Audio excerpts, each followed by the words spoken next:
My dad was a carpenter. He was the best carpenter to me. He was a tile setter. His mastery was in everything floors.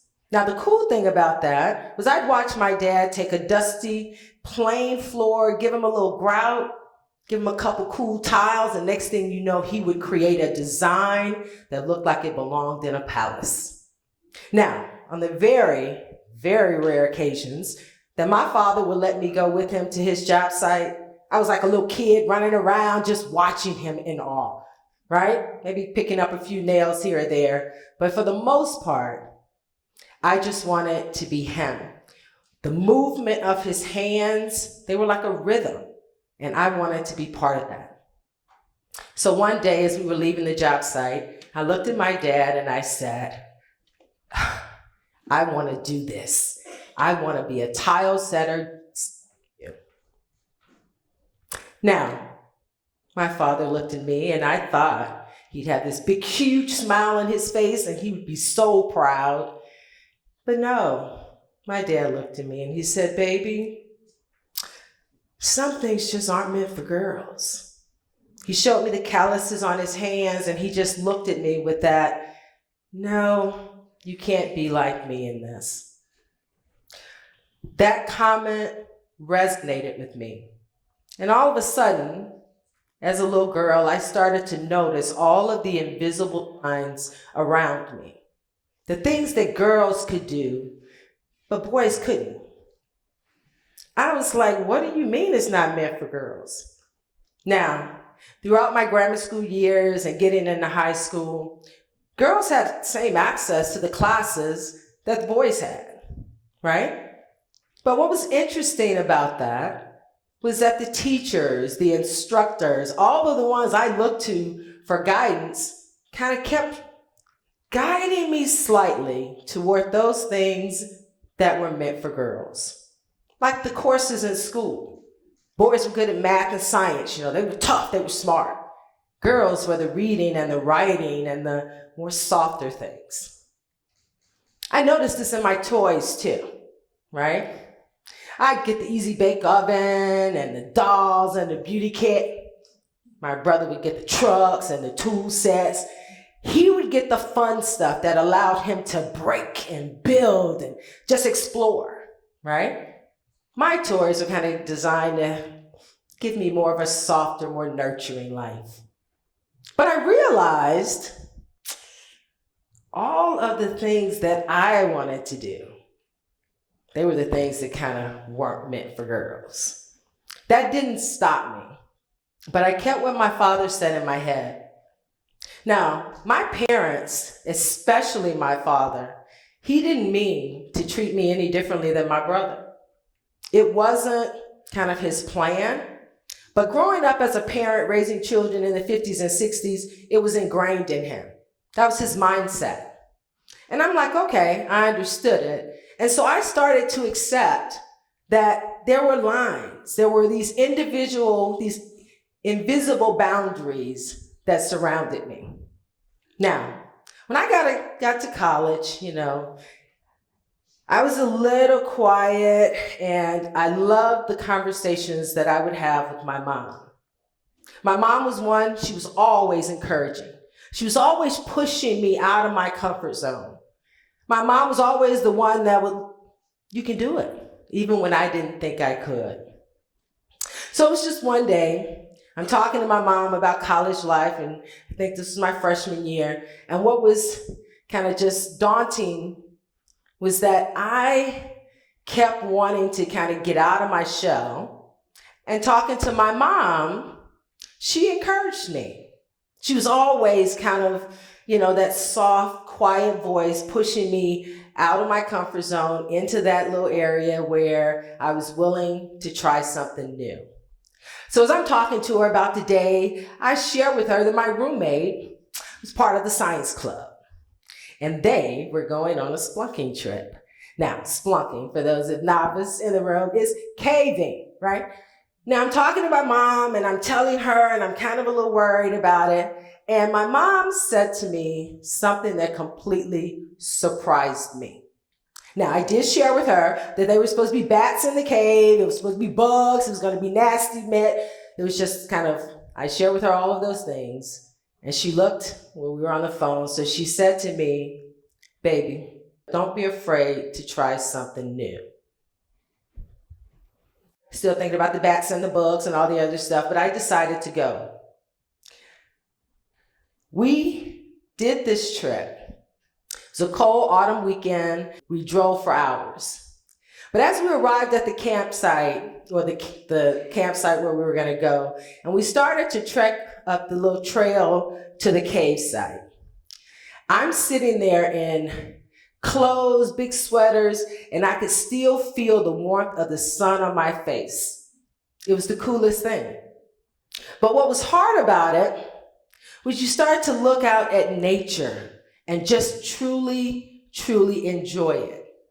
I hadn't experienced anything like this before. I hadn't been out in the woods trying to, navigate the trees and the trails. But as we made our way up to the campsite, I enjoyed all of it.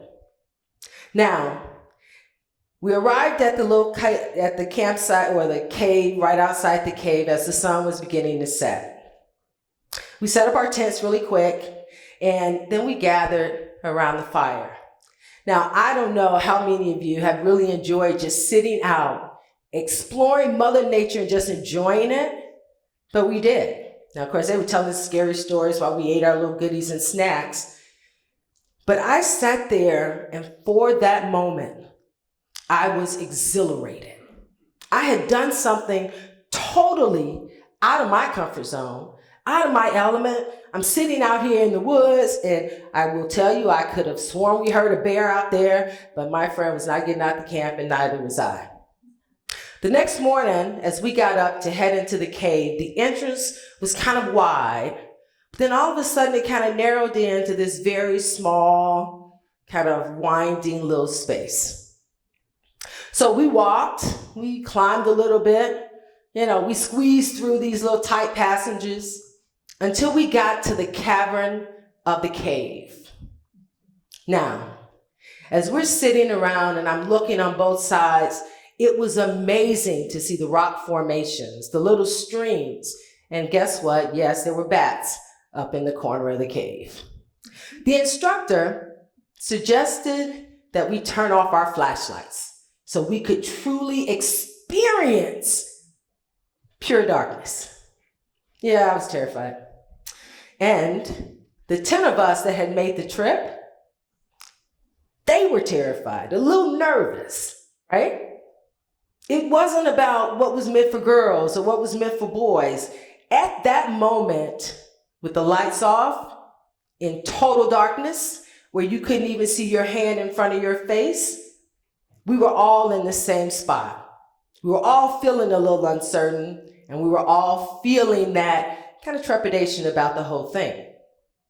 While the lights were still off, the instructor shared with us, not the instructor, the guide, but he shared with us that the trip prior to that, the instructor had fell and required emergency assistance. Now, lights are still off. That made the darkness heavier, and it made the trip feel a little more dangerous. So we turned the lights back on, our flashlights. I let out a breath I didn't even realize I was holding in. That moment, sitting in that cave, I felt exhilarated, powerful. And granted, we were still in the cave. So we worked our way through. Hours later, when we actually got out of the cave, standing outside, I felt a tremendous sense of pride. I had conquered something that terrified me, and I had come out stronger. Now, after college and a couple years in the workforce, I joined the very male-dominated automotive industry. It felt like stepping back into a foreign land, no idea what was going on, no idea exactly what to expect. My only experience with the automotive industry and even automotive dealerships was the purchase of a vehicle and maybe a couple service appointments. But the automotive industry wasn't a place really designed for women. Women, especially women of color and minorities, we were underrepresented. Oftentimes, we were completely overlooked. In decisions and places where decisions were made, either in the back room or on the golf courses, places where women were rarely invited. I felt lost, I felt isolated, and I felt alone. Now, that was almost 30 years ago. Long time. However, what I realized, most importantly, this was the industry. This was automotive, male-dominated. Women, think about this. Think about what the data shows. Women influence over 85% of all car purchase decisions. We're 62% of all buyers. But in this industry, and I do love this automotive industry, but in this industry, we're a minority. Think about in 2023, 33% of the automotive industry was women. Less than 10% of those that are in C-suite roles, and in the dealership, only 21.8% are women in the workforce. We have a long, long way to go. Every opportunity for me, I felt isolated. So I said something had to change. I couldn't expect the auto industry to change for me, so I had to change myself. So I created a new strategy. I thought about my mom's words, baby, don't be afraid to try something new. So I did. I have a new strategy for you, and that strategy is networking, empowerment, and wander. When you think about the new strategy, this was a strategy that I developed to help me navigate and succeed in an industry where I often felt like an outsider. I often felt underrepresented. The fun part, though, is when you think about networking, think about it from the context of these key words, these elements. Networking, first of all, is about building a bridge where none exists. When I got in the automotive industry and realized there weren't a whole lot of women, so many times I walked into the room, I was the only one there, only woman of color, and only woman in some circumstances. I realized that I had to build a bridge for myself. So I started networking. Networking is about joining those organizations where people are there that look and represent what you represent. I joined women organizations like Women in Automotive, and several of them where women were feeling and empowering and doing the same things that I was doing. They encouraged me. They gave me a sense of belonging. And the most important part was they introduced me to either opportunities, resources, or people that I had not expected. The second part of my strategy is empowerment. Empowerment, empowering ourselves, that was the most important. But then empowering others.